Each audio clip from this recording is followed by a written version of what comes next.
Bom dia, boa tarde, boa madrugada, tudo bem, meus queridos alunos? Estamos aqui diretamente dos estúdios da LAC Concursos aqui na capital do Mato Grosso. Hoje vamos trabalhar direito constitucional com vocês. Vamos trabalhar o ponto específico de concurso público que sempre cai em qualquer concurso público, desde o nível mais básico até o nível mais avançado dos concursos públicos. Vamos tratar o artigo 5º da Constituição Federal. Vamos tratar dos direitos individuais e coletivos. Ok? Beleza, nós já estudamos os direitos fundamentais como o gênero, que está contido no título 2 da nossa Constituição Federal. Nossa Constituição Federal, que quanto ao modo de elaboração, ela é dogmática. Então, digamos assim, os dogmas inerentes ao momento da elaboração da nossa Constituição de 88 era a fase de redemocratização.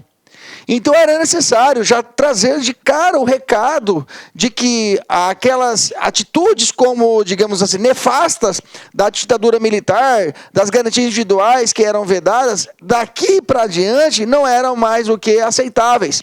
E pensando nisso, a nossa Constituição, de forma, digamos assim, inédita, trouxe um rol de garantias fundamentais, de direitos e garantias fundamentais, no título 2 da Constituição, que é o gênero, que eu tenho ali como espécie o capítulo 1º, que vai tratar dos direitos individuais e coletivos, direitos e deveres individuais e coletivos, ok? É o assunto nosso, direitos e deveres individuais e coletivos, ok?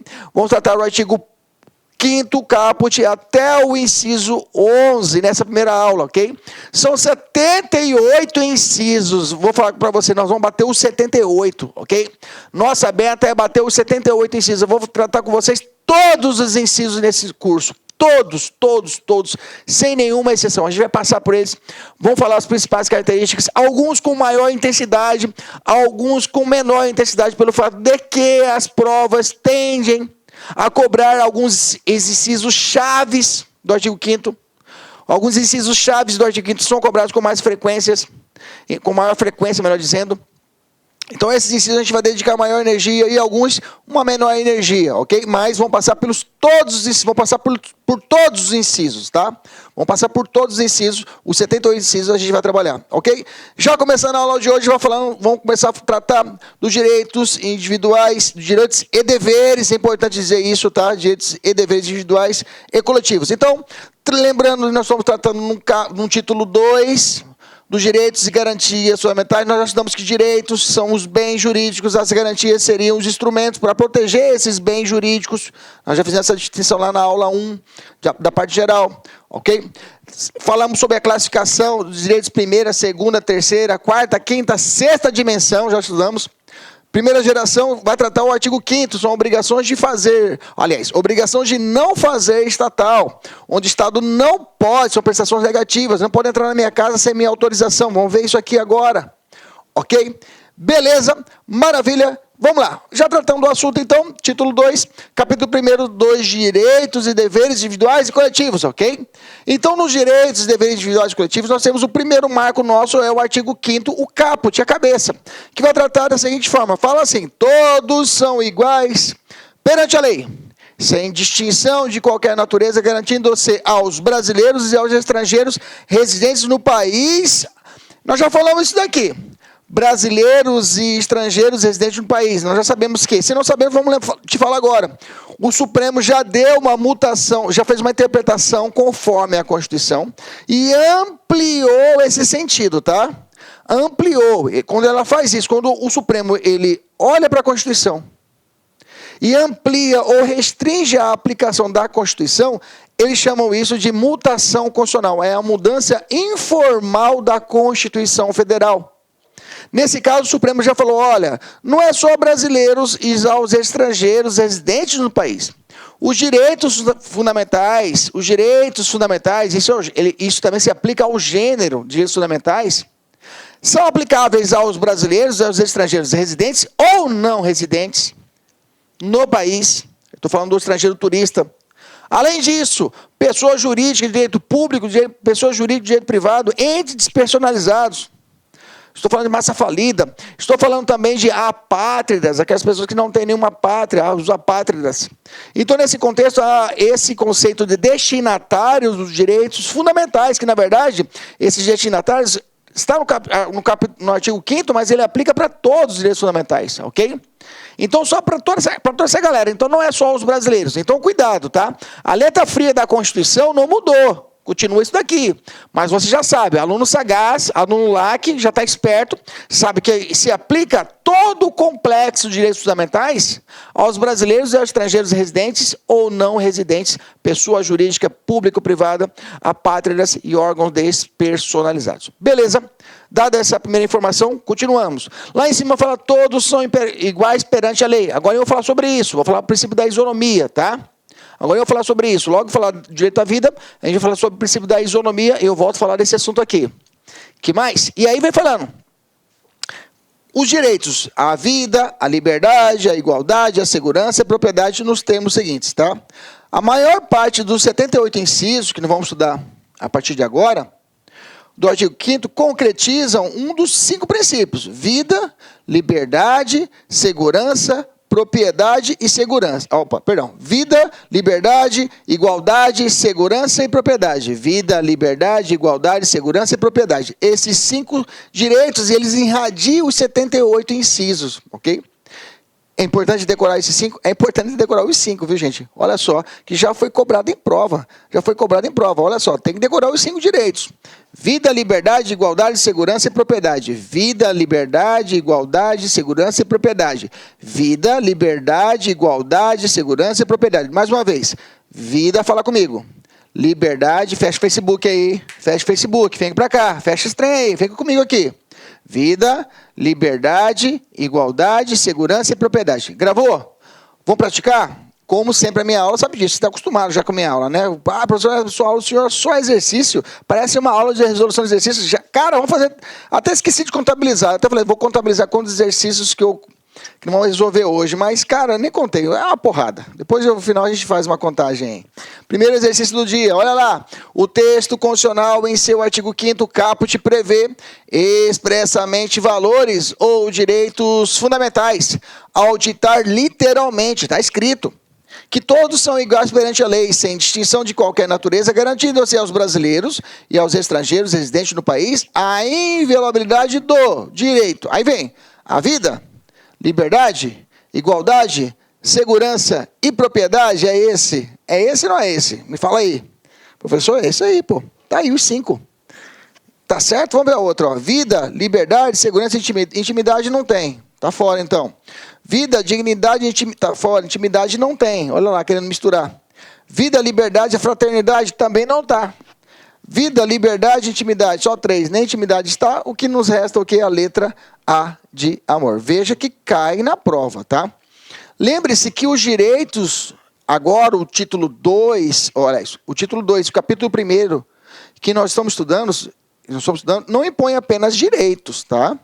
Ele impõe também deveres. Lembra que eu falei para vocês? Se você talvez não tenha assistido a parte geral, não tem problema, eu te explico aqui agora. Que a eficácia desses direitos fundamentais do gênero, a eficácia dos direitos fundamentais do título 2 do gênero, ele é aplicado tanto à relação Estado-indivíduo, isso é a chamada aplicação vertical, como também entre particulares. Entre os particulares também é aplicado os princípios constitucionais, os direitos, ok? Então é um dever meu, por exemplo, como empregador, eu não posso revistar a minha empregada doméstica. Uma revista íntima, para ver se ela furtou alguma coisa lá em casa, deixar ela pelada, desnuda lá em casa, para me ver se ela furtou alguma coisa. Isso eu não posso fazer.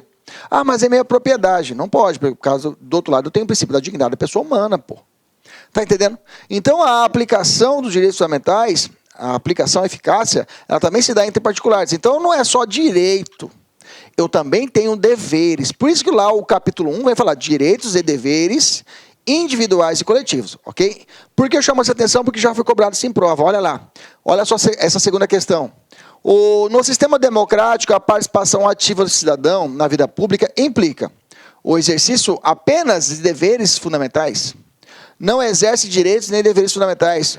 O exercício de direitos e deveres fundamentais. Olha aí a resposta, viu?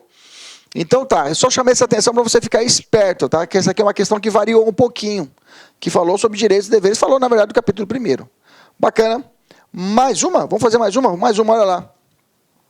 A respeito dos direitos individuais estabelecidos no caput do artigo 5º, pode-se dizer que não se incluem, opa, está fora. Vamos lembrar? Vida, igualdade, o quê? Liberdade, propriedade e segurança. Transporte está? Não, transporte não está.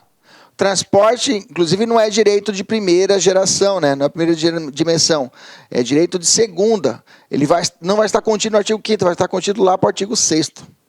Okay? Lá para frente, que são os direitos de segunda dimensão, que são incorporados na Constituição, que são obrigações de fazer estatal. Ok? Então, o que está fora, o que está errado, é o artigo 6º, ok? Alex, é a letra E, perdão. Letra E, transporte. Eu não tomei meu café hoje, porque eu estou meio assim. Mas vamos lá. Porque eu estou elétrico e ainda não tomei o café, beleza? É que eu fiz meu gargarejo com o meu Gardenal e meu Lexotan, então eu estou light hoje. Estou light. Maravilha! Chega de conversa, vamos entrar direto no primeiro direito, digamos, no direito que vai individual, que está estabelecido no artigo 5º, que é o que? O direito à vida. Vamos lá, muita coisa aqui, vamos falar vários desdobramentos a respeito do direito à vida. O direito à vida vem estabelecido no artigo 5º da nossa Constituição Federal, no caput, a vida. Acabamos de ler lá atrás, né? Dentre os direitos está lá o direito à vida, ok? Mas aí, inclusive, tem uma questãozinha já tem uma questãozinha, olha lá. Não fazem parte dos direitos sociais. Olha, agora está invertida a questão. Direitos sociais é aqueles que não estão no artigo 5º, estão no artigo 6º para frente. Olha como é importante saber a locação. Não precisa nem saber a matéria, é só saber onde é que está contido os direitos. Ok? Ah, pessoal, é difícil. Não é difícil. Você vai ver com o passar dos dias, com o passar dos nossos estudos, você vai começar a entender facinho, encaixar onde está um e onde está o outro. Fique tranquilo, eu te prometo isso. Você vai conseguir entender. Olha lá, não fazem parte dos direitos sociais, ou seja, do artigo 6º para frente. Assegurados constitucionalmente, assistência aos desamparados, está no artigo 6º. Então faz parte. Eu quero o que não faz parte. O lazer, a segurança, vida, aí, a vida está alocada nos direitos de primeira dimensão, direitos individuais e coletivos, está aqui no artigo 5º, ok? Esses outros aqui estão tudo para o artigo 6º para frente, ok? Alternativa, letra B, D de dado. Tá vendo que hoje está foda, mas vamos lá. Maravilha. O direito à vida, olha só, ele tem dois desdobramentos, tá? O direito à vida ele tem dois desdobramentos, duas vieses, duas vertentes. Isso aqui é importante e é cobrado em prova. Deixa eu te explicar devagarzinho. O direito à vida não se prende apenas ao direito de eu não ser morto, de alguém vir me matar. Uma proteção constitucional para que não aconteça alguém venha tirar minha própria vida. Venha tirar minha vida, né? Também é contido no direito à vida o princípio, o direito a uma vida digna, tá? Onde faço uma interpretação conjunta do artigo 1º, inciso 3, que é o dignidade da pessoa humana, tá? Que é o fundamento da República Federativa do Brasil, a dignidade da pessoa humana, ok? E o artigo 60 vai trazer os princípios que regem a ordem social, digamos assim. Toda a existência digna, tá? Então, a dignidade da pessoa humana também se prende ao direito à vida. Então, a proteção do direito à vida não se prende apenas à ideia de permanecer vivo, ninguém tentar me matar, ninguém tem o direito a tirar a vida de outra pessoa, ok? Essa é a ideia, ok? Tanto até que é punível, vamos falar agora que é punível, por exemplo, a eutanásia. Essa proteção, inclusive, é ofertada contra mim mesmo, às vezes, ok? A proteção da vida também é protegida, às vezes, contra mim mesmo, quando eu quero, por exemplo, tirar a minha própria vida. Mas o direito penal ela não pune a autolesão. Agora eu falo sobre isso. Então, voltando para cá. Professor, me dá um exemplo aqui de vida digna. Eu não estou entendendo. Eu lembro quando eu trabalhei um bom tempo. Eu advoguei, né? Eu sou advogado. Advoguei na área para um certo deputado federal. A gente trabalhou, fazia parte desse. Hoje eu não posso mais fazer isso. Antes, eu também não faço mais, não se pode mais fazer. Mas na época ele tinha uma base aqui no Mato Grosso, na capital, e eu fazia o quê? Assistência social.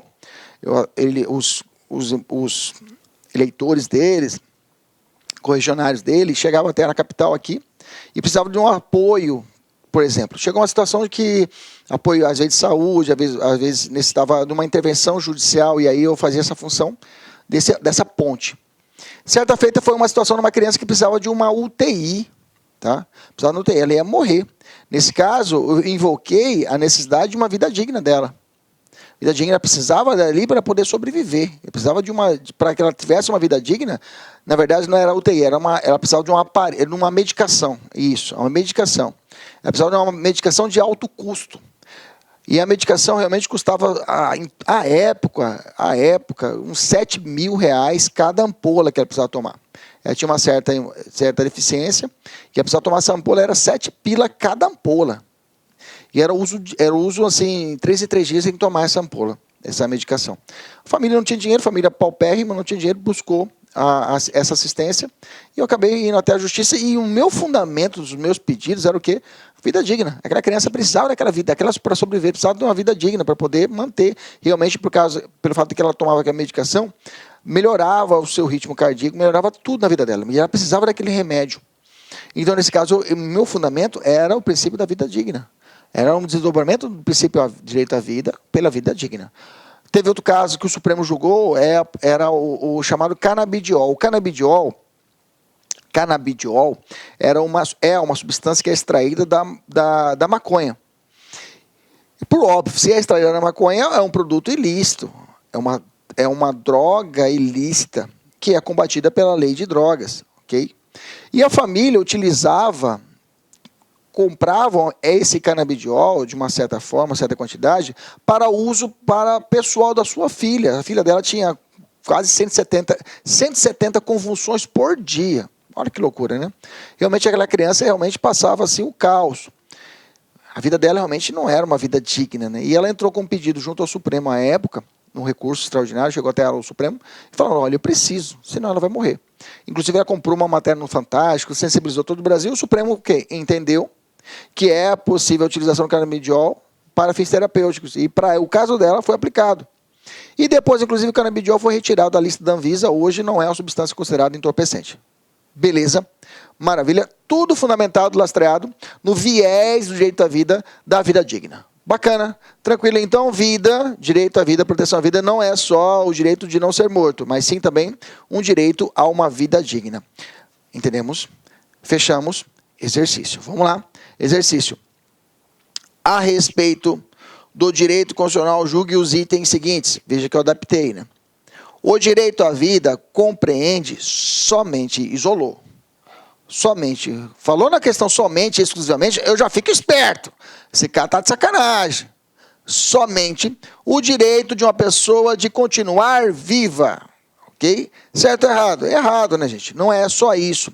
Não se prende apenas a esse viés, não se prende apenas a esse ponto, e sim também a ideia da vida digna, ok?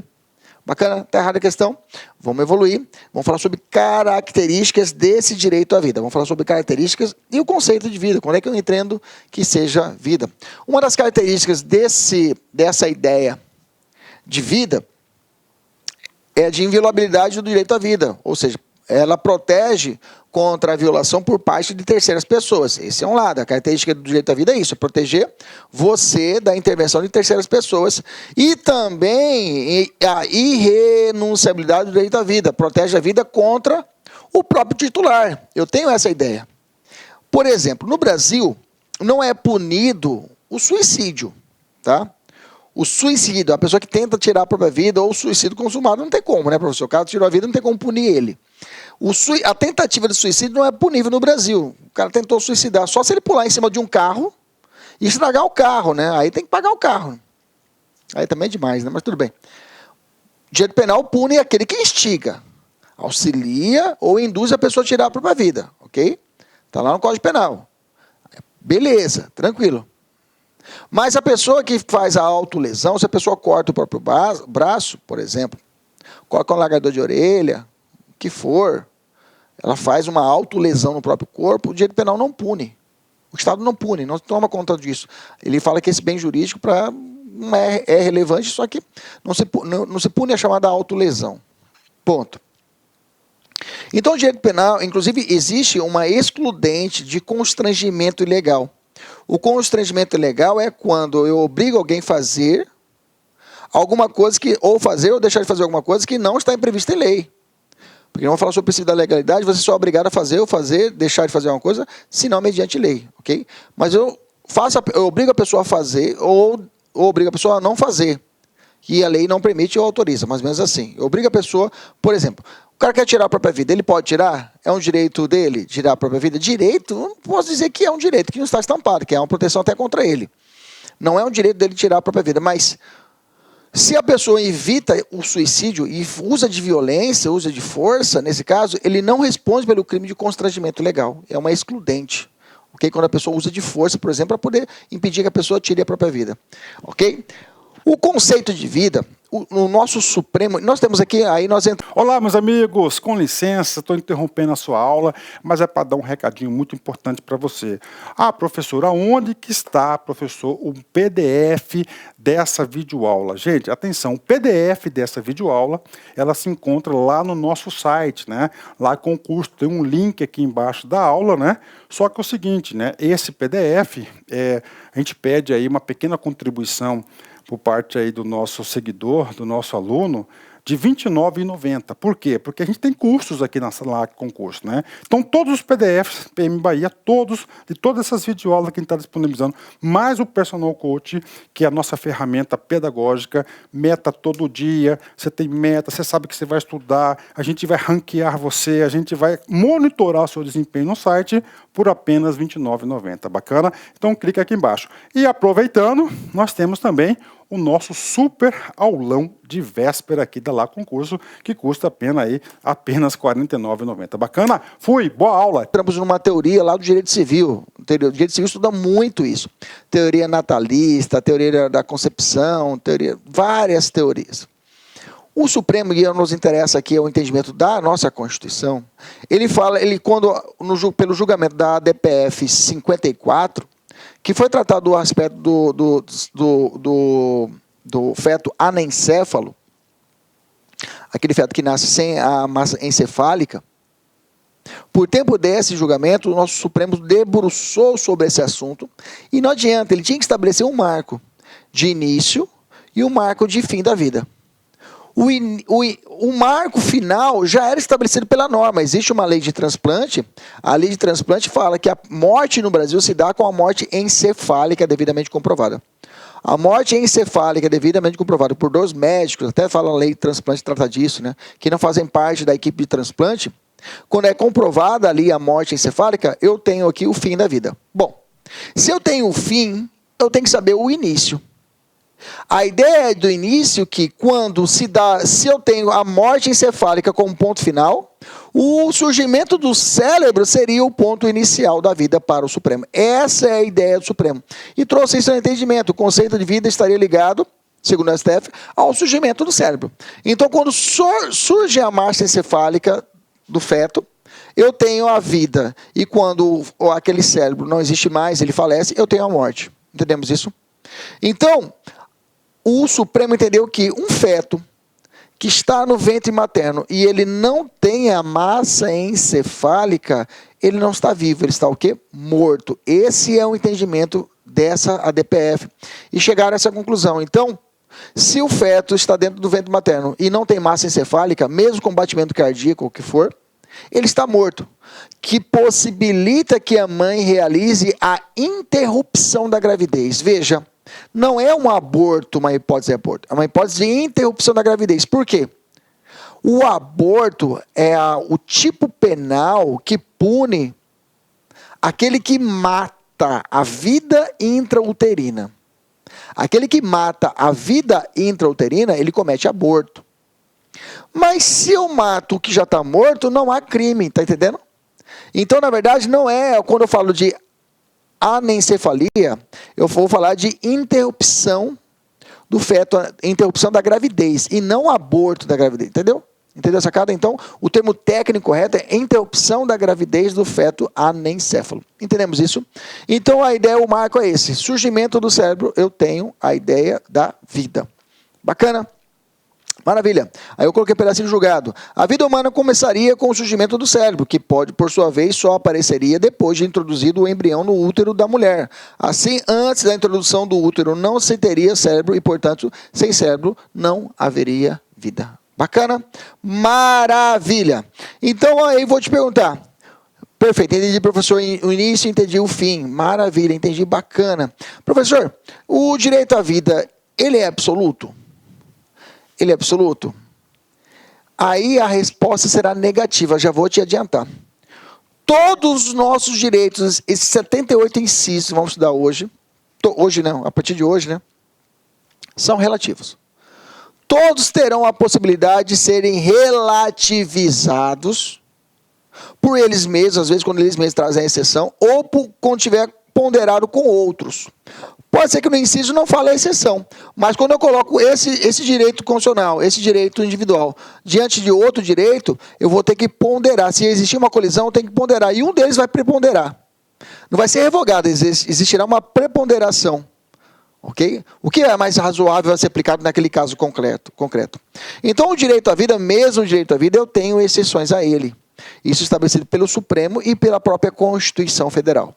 Ponto.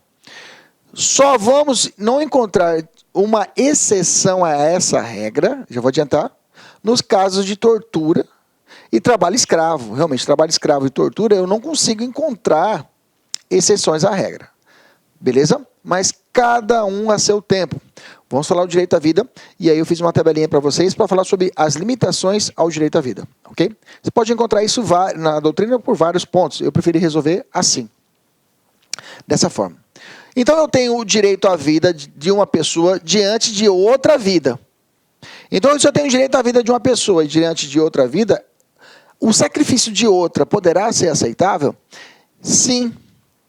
Por exemplo, eu tenho as hipóteses, as chamadas excludentes de licitude, que estão estabelecidas lá no artigo 23 do Código Penal. O Código Penal traz as chamadas excludentes de licitude. São hipóteses legais em que a pessoa, mesmo realizando um fato típico, eles falam isso lá no penal, fato típico quer dizer que o cara cometeu um crime, a possibilidade dele alegar que ele agiu motivado por uma excludente de uma ilicitude. E ele seja absolvido até. Ser absolvido pela excludente da ilicitude. Por exemplo, o estado de necessidade, a legítima defesa, são hipóteses de excludente de ilicitude. Está a necessidade de dois bens jurídicos que são relevantes. Né? Digamos, dois náufragos, exemplo básico. Uma boia, dois náufragos, tá? Você e sua sogra, ok? A boia só consegue segurar uma pessoa. Alguém ali vai morrer. Quem vai morrer? A sogra. E você vai ficar com o seu bote, ela vai morrer. Você tem que sacrificar. Eu falei, eu e você. Lembra lá da história do Titanic, no finalzinho do filme lá? Que tá a Rose lá na madeira lá e o cara lá embaixo, o Leonardo DiCaprio pendurado aí. Se ele falasse, olha, Rose, dá para ficar nós dois aí. Ela falou, mas não dava, você vai ter que morrer e eu vou ter que sobreviver. Aí está a necessidade. Nesse caso, essa morte, veja, vida, e nesse caso a vida foi sacrificada e não será punida essa pessoa. Okay? Então, eu posso dizer que é possível, nesse caso, a vida foi relativizada diante de outra vida. Ok? Eu tenho outra hipótese, que é o caso também de legítima defesa. Tá? Legítima defesa. Repelir injusta agressão diante de uma ação criminosa. Ok? De uma agressão injusta. Né? Ação criminosa não, às vezes não precisa nem ser criminosa. Repelir, né, a injusta agressão, né, atual ou iminente. Repelir a injusta agressão atual ou iminente, né? Com os meios necessários, né, para poder assim realizar, né? Então, nesse caso, repelir a legítima defesa também é considerada uma relativização ao direito à vida. Eu tenho também as hipóteses de aborto legal. Lá no Código Penal, eu tenho lá no artigo 128, duas hipóteses que são consideradas de aborto legal. A pessoa pode fazer o aborto, agora aqui tem vida na barriga, na intrauterina, e não há crime. Vida. Exemplo, eu tenho a situação do aborto necessário, quando a mãe vai morrer, entre salvar a matriz e a reprodução, salvar a matriz, ok? Essa é uma hipótese. E eu tenho outro aborto, que é o aborto sentimental, que a doutrina chama. Sentimental quando ela é vítima de estupro. Ela foi vítima de estupro e ela pode optar em fazer ou não fazer o aborto. Beleza, entendemos isso. Então eu tenho a possibilidade da relativização do direito à vida em situações onde tem um legal infraconstitucional que é permitido pela Constituição e é aceita pelo Supremo. Bacana. Eu tenho também outras hipóteses, aliás, a hipótese estabelecida na Constituição Federal, isso aqui é importante. Perante a Constituição Federal, eu só tenho uma exceção ao direito à vida, tá? Perante a Constituição Federal, escrita, está escrito lá, que é possível a relativização do direito à vida através do quê? Através do chamado da pena de morte nos casos de guerra declarada, ok? A pena de morte nos casos de guerra declarada é uma prova de que o direito à vida não é absoluto, está no próprio texto constitucional. A própria Constituição estabelece isso no artigo 5º, ok? Ele consagra lá a possibilidade de pena de morte no caso de guerra declarada. Exemplo. Mas quem traz essa positivação? Quem fala sobre isso? É o Código Processual Militar, CPM, Código Penal Militar e o Código Processual Militar. Tá? O CPM, o Código Penal Militar, trata disso. Exemplo, crime de traição. O traidor da pátria lá, ele vai sofrer um devido processo legal, não é bagunçado. Em uma corte de guerra marcial, corte marcial, né? Corte de guerra, marcial vem de guerra. Você tem arte marcial, banda de guerra. Existirá uma corte marcial, um tribunal de guerra, e esse cara vai ser julgado através do devido processo legal, e a pena máxima que ele poderá tomar o quê? É a pena de morte. E no Brasil, a pena será de fuzilamento em praça pública. Beleza? Então vimos que o próprio direito à vida não é absoluto. Ele tem situações relativas de vida para vida ou hipóteses em que a própria Constituição determina. Bacana? Maravilha. Sobre isso, muitas questões. Vamos lá, vamos fazer a questão. Primeira questão. A pena de morte, conforme estabelece a Constituição Federal Brasileira, não pode ser aplicada ao brasileiro nato, naturalizado. Eu falei isso? Falei que tem... Não falei, né? Então não existe essa possibilidade. Poderá ser substituída por prisão perpétua. Também não tem essa comutação de pena, né? Não existe isso. Que, na verdade, no Brasil é proibido, é vedado a prisão perpétua, ok? É proibida sem qualquer exceção, por violar o direito fundamental à vida. Já vimos que tem exceção. Poderá ser aplicada em caso de guerra declarada. É essa a letra D. Vamos ver a letra E por desencargo de consciência. Poderá ser aplicada em caso de prática de crime hediondo e de terrorismo. Infelizmente não pode, né, gente? Ok? Letra D é a alternativa correta. Vamos evoluir, vamos para a segunda questão. Olha lá, lê aí enquanto eu pego um copo d'água aqui. Vou sumir um pouquinho, mas eu volto.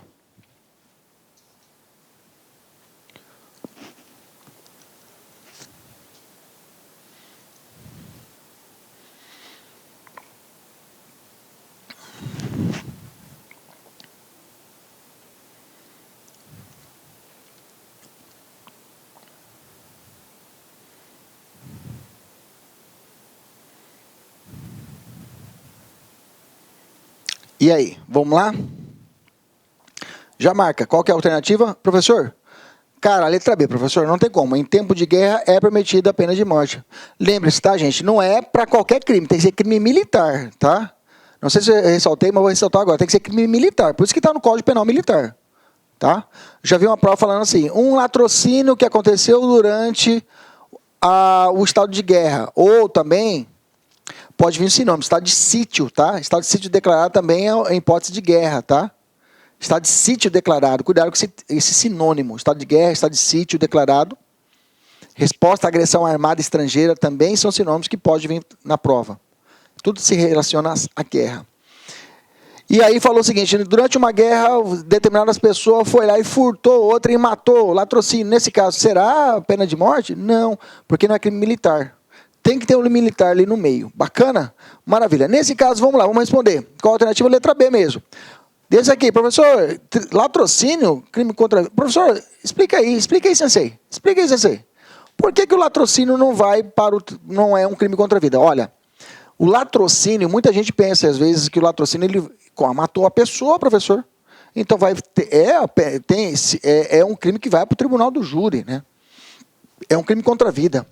Quais são os crimes contra a vida? Esse é um momento importante de falar quais são os crimes contra a vida. Quais são os crimes em que a vida é, ou digamos assim, o bem jurídico protegido. Quais são os crimes? São 4 crimes contra a vida. São 4 crimes contra a vida a pena. Primeiro, quer anotar? Anota aí. Homicídio. Homicídio. Homicídio é o primeiro crime contra a vida. Segundo crime contra a vida, escreva aí. Instigação ao suicídio. Instigação ao suicídio.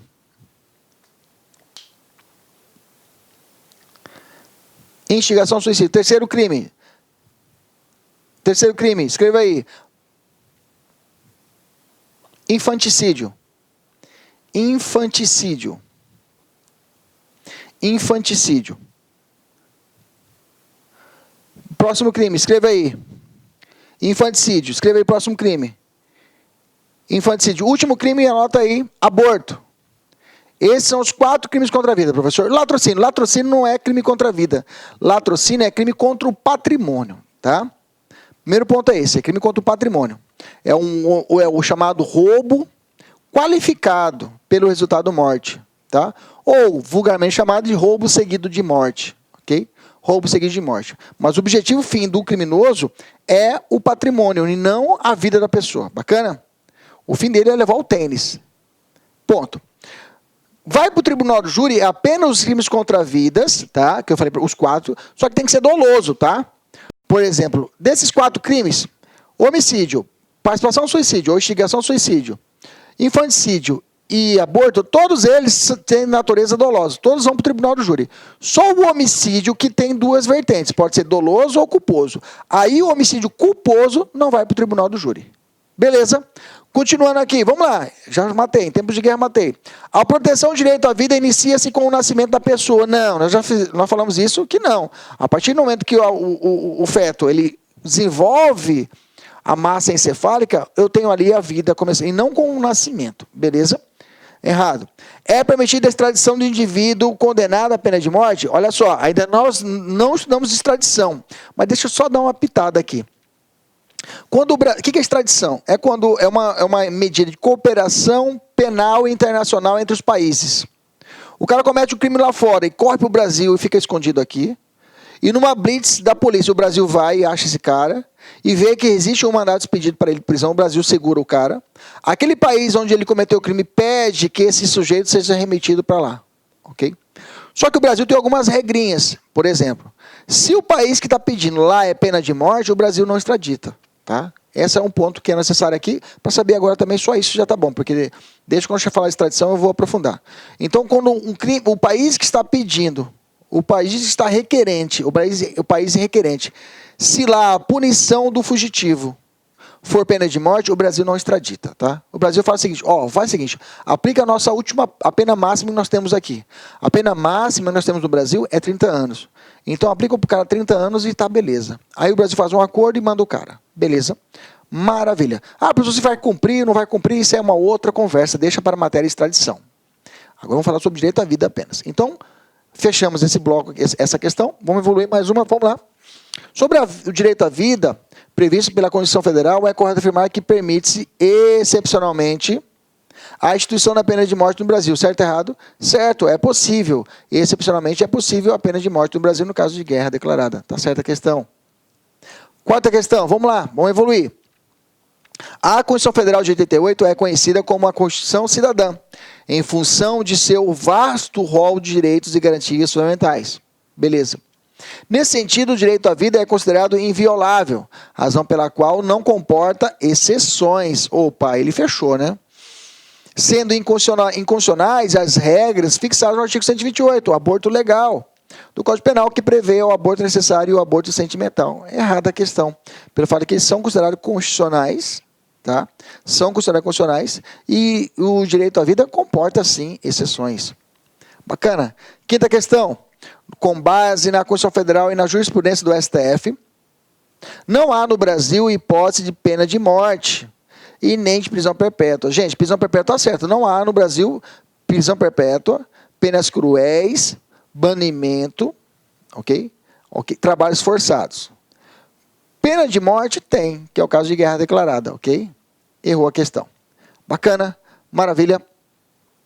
Eu tenho agora, vou falar com vocês, alguns posicionamentos do STF que não violam o direito à vida. O STF tem os seus posicionamentos, isso aqui é bem mais pegada para a prova do CESP, IBAD, questões que buscam muita questão, e FUNCAB, que trabalham muita questão jurisprudencial. Então fica esperto aqui, olha só. O posicionamento supremo do STF que fala que não fere o direito à vida. Primeiro, pesquisa com célula-tronco embrionárias, ok? Isso foi debatido na ADI, Ação Direta de Inconstitucionalidade, que declarou constitucional. E a ADI, a Ação Direta de Inconstitucionalidade, ela tem esse caráter dúplice. Às vezes você vem pedindo a inconstitucionalidade e o Supremo fala, não, é constitucional. Ela vota com a constitucionalidade. Okay? Às vezes você vem pedindo a ADC, a Ação Direta de Constitucionalidade, você pede a constitucionalidade, o Supremo fala, não, é inconstitucional.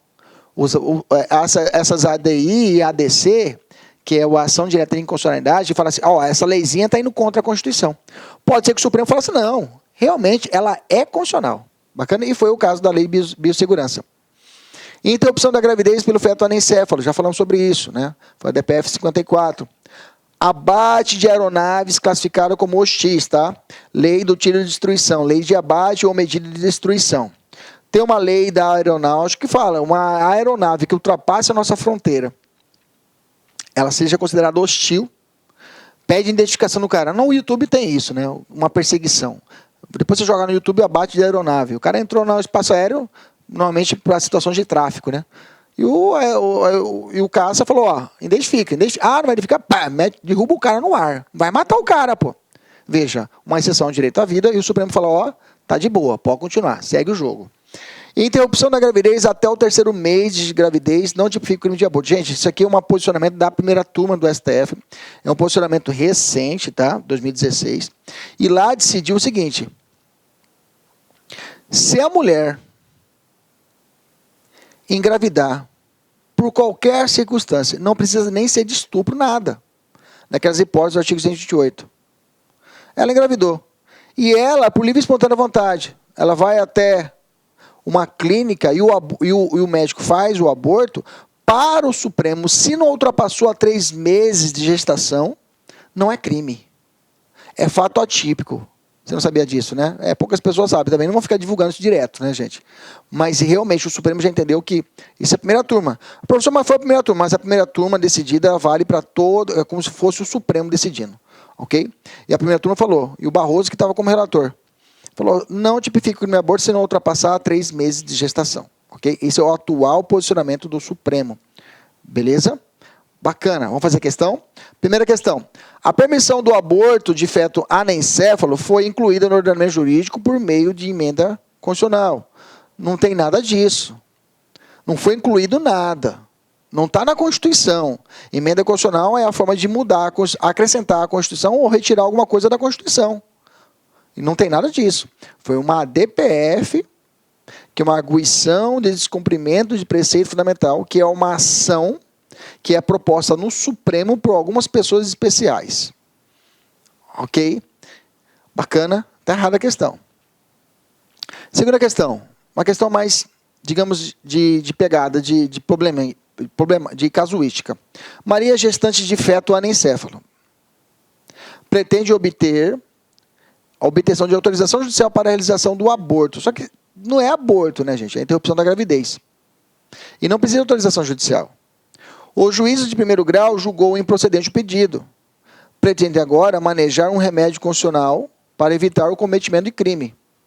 Para tanto, deverá, por meio de um habeas corpus preventivo, ela vai ter que propor um habeas corpus, provavelmente, preventivo, para dizer, não é crime porque o Supremo já decidiu que não é crime, então eu vou fazer o aborto. Não é aborto, é interrupção da gravidez. Ok? Porque o habeas corpus é uma medida para poder evitar a prisão, não é isso?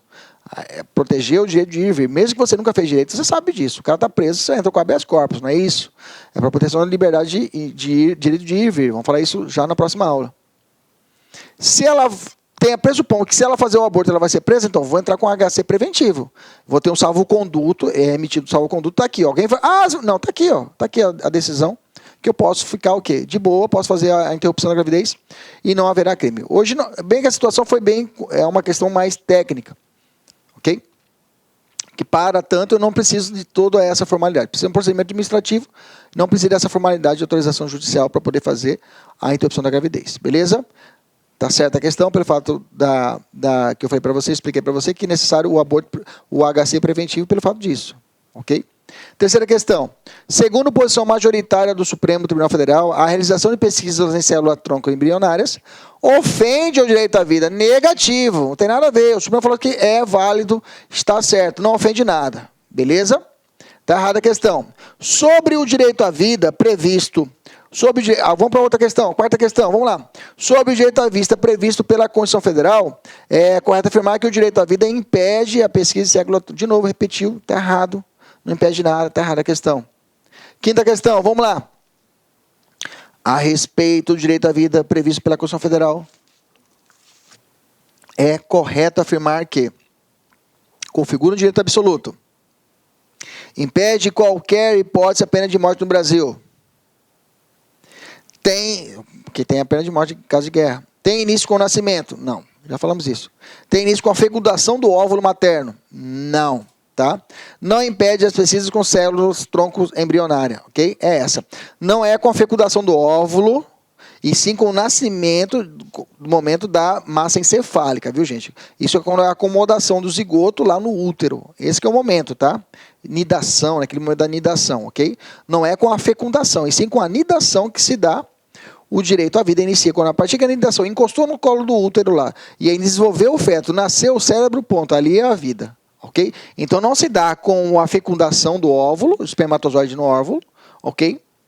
E nem início com o nascimento com vida, não preciso com o nascimento, ok? Beleza? Vamos dar um intervalinho, agora a gente volta a falar de eutanásia e ortoeutanásia. Tchau. Olá, meus amigos! E aí, gostou da nossa videoaula?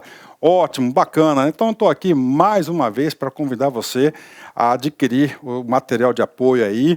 A gente está pedindo aí uma contribuição simbólica aqui da Lá Concurso por R$ 29,90, né? Todos os PDF, mais essa metodologia aí fabulosa do Personal Coach. Eu vejo que muitos alunos não conseguem ter alta performance porque não conseguem elaborar um plano de estudos, né? Uma sequência coerente, prioritária. Ele vai se perdendo no conteúdo. Então, o Personal Coach vai te ajudar bastante nisso por apenas R$ 29,90. E, claro, a chamada daquela cerejinha do bolo que vai coroar a sua preparação para esse concurso inédito aqui da PEM Bahia. O nosso super aulão de véspera. Tá? Aqui estão os professores aqui, já estão todos eles contratados, combinei com todo mundo já. 30 horas, né? Cada professor vai gravar blocos de 30, por exemplo, pegar aqui o professor Edenilson, né? 2 horas, então ele vai ter 4 blocos aí, tá? 4 blocos de 30 minutos, né? Isso aqui não será disponibilizado no YouTube, será lá na nossa plataforma do Lá Concursos, o link está aqui para você fazer a sua inscrição, né? Por apenas R$ 49,90, tudo bem, gente? Então, um forte abraço, espero vocês. Tchau, fui! Clique lá.